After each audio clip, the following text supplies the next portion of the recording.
Synergy one of the best company. जितने भी merchant navy aspirants हैं उनमें से मैक्सिमम का ड्रीम्स होता है कि हमें सिनर्जी कंपनी चाहिए।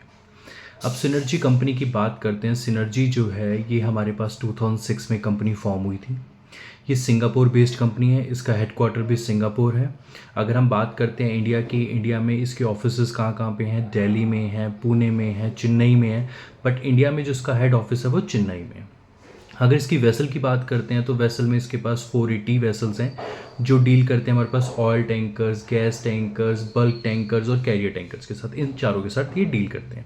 अगर हम बात करते हैं इसकी एलिजिबिलिटी की कि कौन कौन से स्टूडेंट्स इसमें एलिजिबल हो सकते हैं, तो इसमें किसी भी बोर्ड के एलिजिबल हो सकते हैं, चाहे वो CBSE हो, ओपन हो या NIOS के स्टूडेंट्स हों। इसमें हमारे पास मैटर नहीं करता कि आपके पास बोर्ड कौन सा है, इस बस मैटर क्या करता है आपका एलिजिबिलिटी क्राइटेरिया। तो इसका एलिजिबिलिटी क्राइटेरिया क्या होता है कि आपके 60% PCM में होने चाहिए, प्लस 50% आपके +2 में होने चाहिए इंग्लिश में, एज वेल एज 50% आपके होने चाहिए इंग्लिश में इन क्लास 10th। ठीक है।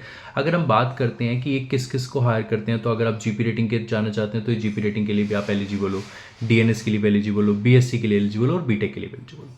नेक्स्ट आती है हमारे पास इसका सैलरी। तो सैलरी इसका स्टार्ट होता है, अगर GP रेटिंग के थ्रू जाते हो तो इसका $400 से शुरू होता है, और वहीं पे अगर आप BSc या DNS के थ्रू जाते हो तो वो 500 और 600 के लिए पहुंच जाता है। अब बात करते हैं, मैक्सिमम बच्चों के दिमाग में क्वेश्चन यही होता है कि सर इसमें वेटिंग पीरियड कितना है। तो सिनर्जी में वेटिंग पीरियड ऐसा कुछ है नहीं। अगर मैक्सिमम वेटिंग पीरियड की बात करूं तो इसका मैक्सिमम वेटिंग पीरियड जो है वो 2 to 3 मंथ्स है, और वहीं पे मिनिमम की बात करूं तो मिनिमम इसका आप मान के चलो 20 to 30 डेज का मैक्सिमम वेटिंग पीरियड होता है। इससे वेटिंग पीरियड बेसिकली आप देख के चलो तो इसमें वेटिंग पीरियड है ही नहीं। ठीक है।